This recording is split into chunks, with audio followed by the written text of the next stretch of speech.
So student, today we will discuss about the electron transport chain, okay, and electron transport system. Then in next video we will read about oxidative phosphorylation. They both are works together, but firstly you have to understand what is the electron transport system. Clear? So for this we have to understand that this is the inner membrane part or mitochondria, and this is the outer membrane, and this is the space between of it is intermembrane space, okay, and inside of it matrix is present. This is the matrix part, okay. So ETS takes place in inner mitochondrial membrane area. Inner mitochondrial membrane, please try to understand it, okay. And in this structure you observe that the hydrogen ions and electrons removed from respiratory intermediates, okay, by dehydrogenation process during glycolysis and Krebs cycle are ultimately oxidized. So ultimately oxidized means, simply I am giving you one example by which you can understand it in a very easy manner, okay. So for this is the intermitochondrial membrane part, and you know very well inside of membrane proteins are present. If you remember, we had discussed plasma membrane, that type different models we had discussed. So in this you know that very well, in membrane intrinsic proteins are present, okay. So they all are the intrinsic protein, they are just embedded inside of it. ये अंदर धसे हुए रहते हैं, ये बाहर नहीं होते, that's why they are known as intrinsic proteins, okay. So the cycle starts now. FADH or FADH plus H positive, or I can write it NADS2. Clear? NADS2 from matrix. If suppose children, if you remember, in glycolysis process also NADH2 released along with ATP, okay, but they are present in cytoplasm. I am not telling you about this thing, I am telling you NADS2 which are released in Krebs cycle process. And those who have seen last video, you know that 4 NADH2 released overall, we can say, in the process of Krebs cycle. If you start from pyruvate, okay, conversion of pyruvate to acetyl coenzyme in Krebs cycle, that is known as the decarboxylation process. Basically citric acid cycle or Krebs cycle start from acetyl coenzyme A. Okay children, are you getting my point? So if one glucose is dissociates in 2 pyruvic acid, एक glycolysis के बाद 2 pyruvic acid की cycle चलती है, और 2 pyruvic acid की cycle के बाद electron transport system काम करता है, okay. So please try to understand this thing in a very easy manner. So when NADH dissociate, okay, when it dissociate, that time protons are also released. NADH निकला और उसके साथ क्या निकले? 2 electron. So these electrons are moved. If you observe 2 electrons, these electrons are moved in this whole cycle. So here in ETS 4 complexes are present. This is the one complex, this is the second complex, and this is the third complex, and you can see cytochrome 1 fourth complex. First complex, second, third and fourth. तो ऐसे 4 complexes काम करते हैं, okay. In a first complex, if I am going to show you, try to understand this.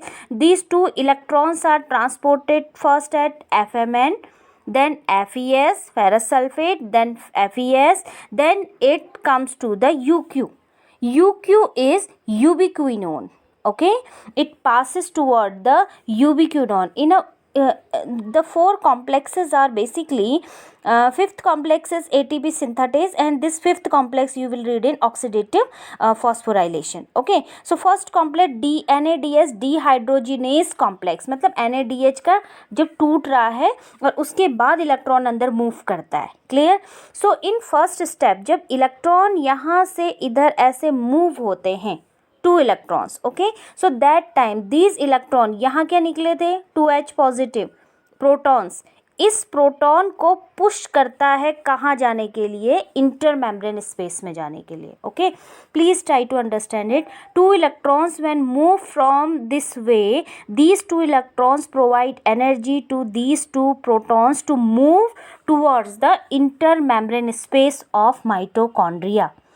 Okay, so in each and every stem when 2 electron move, ये 2 electron जब move करते जाता है तो एनर्जी देता है किसको, प्रोटॉन्स को, कि वो मैट्रिक्स से मूव डिफ्यूज हो जाए किस तरफ को, इंटर मेम्ब्रेन स्पेस की ओर. Okay, so you can you observe in each and every complex from cytochrome then ubiquinone, फिर यूबिक्विनोन से फिर ये साइटोक्रोम कॉम्प्लेक्स में जब इलेक्ट्रॉन एंट्री कर रहा है तो third time also it pushed protons to move towards the inter membrane space. Okay, ultimately what happen, ये साइटोक्रोम A3 क्वेश्चन आता है एग्जाम में, साइटोक्रोम A3 लास्ट जो कॉम्प्लेक्स है उसमें कौन इलेक्ट्रॉन को कैरी करता है, and the answer is cytochrome A3.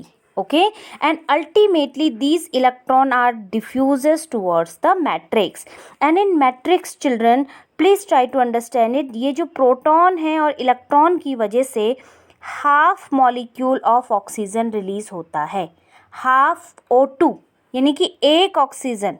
okay, half O2 is released, and this half O2 in presence of this proton ultimately release one water molecule.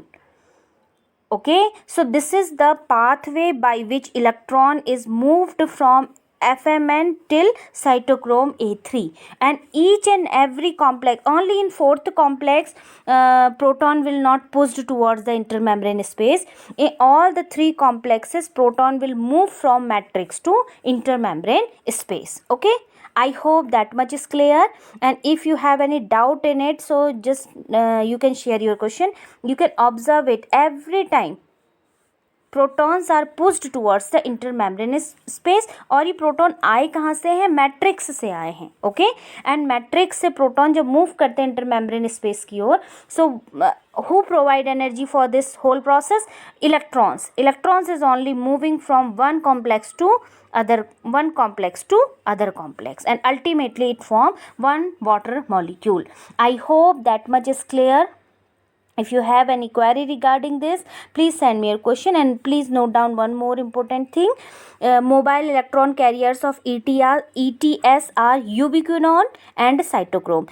UQ is ubiquinone and cytochrome C. Firstly, cytochrome C. Clear?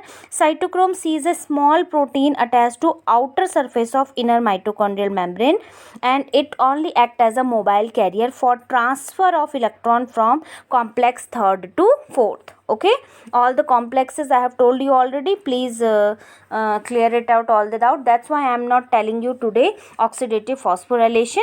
In next video we will discuss about the ATP synthase, which is the 5th complex and associated with the oxidative phosphorylation, and ultimately we will read that how many ATPs are synthesized in the whole process of respiration. okay, means एक glucose के टूटने में कितने ultimate ATP release होते हैं, that we will discuss in our next video. Okay.